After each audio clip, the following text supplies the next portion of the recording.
Hey guys, David Eisenhower here with Eisenhower Tree Care. Today we're going to be talking about how we approach a huge tree removal.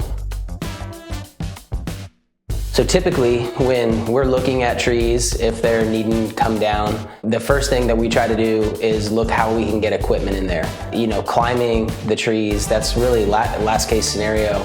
We really try to get good equipment close to the tree. In this case, we typically would use a crane to remove a tree of this size, but there was no crane access, so we had to get the spider lift into the backyard in order to get close enough to start taking this tree down piece by piece. It took 2 full days to bring this thing down and to do the stump. Just a massive project. Really proud of my guys, they did a great job. I wasn't flying the lift or doing any aerial work on this job, but the guys absolutely crushed it. When we are looking at these jobs, the ground protection is a huge part of this, because we're bringing the spider lift into the backyard, we're bringing the mini skid into the backyard, and so the first thing that we do before we get anything back there is we lay down ground protection mats.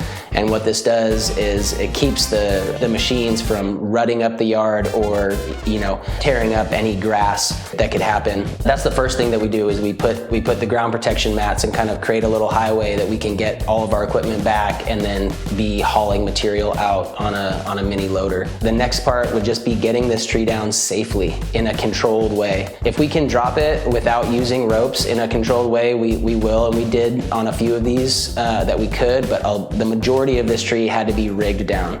We had to lower it strategically and carefully with ropes to avoid any property damage. There was a huge limb that was growing directly over the house, and there was a lot of limbs growing over the fence and even into the neighbor's yard. You know, taking it down, it required a lot of thought, thinking how we're getting these branches down, how we're getting these huge pieces of wood down without damaging property or damaging the ground. That's a huge expectation that we put on the front end of doing these projects, is that we are capable of doing these massive tree removals in a really tight space without just completely annihilating the yard. And so yeah, when you are hiring a tree service, definitely make sure you are getting on the same page with them of how they are going to perform and execute the work, because there's a lot of different ways to go about it, and you know, each company has their different processes, and this is ours because we know that the ground protection is really important, especially if you just have nice grass or you have a lot of you know, nice yard decor as well. It's a huge factor.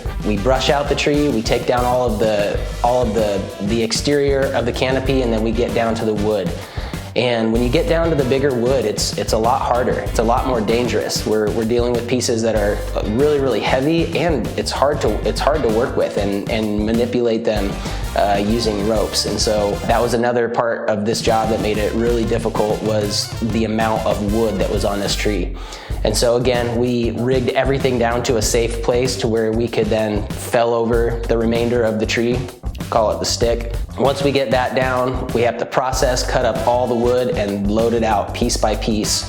And this is really where the ground protection mats come into play, is because we have, you know, a 3,000 pound machine with another 2,000 pound piece, so you got 5,000 pounds moving across your yard, and you really want to have the ground protection mats there to disperse that weight and not create ruts in your yard. The last thing on this job was the stump. We grind out stumps a lot. This one was a really big one. You really want to get on the same page with whoever is doing your stump grinding of how deep they're going to go. Depending on how large of a grinder you have, that all goes into how deep you can grind out a stump. We have a 50 horse diesel grinder that we use to go about 6 to 8 inches below grade.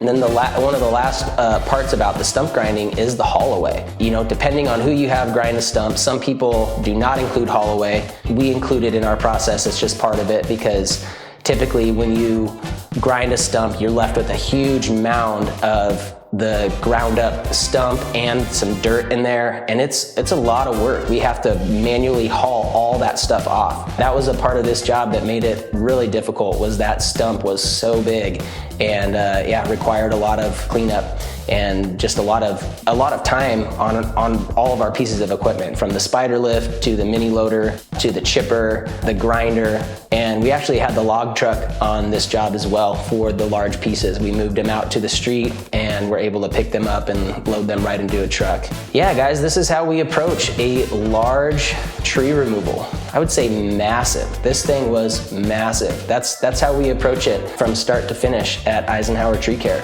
If you're interested in learning more about how we do tree removal, or if you got a tree that really needs to come down, we'd love to hear from you. Love to come out and give you a free estimate and assessment of your tree. If you want to give us a call, or whatever you want to do, to the link, to this, to that, whatever it is, you get a hold of us, you figure it out, and we'll get out there. We'd love to take care of you.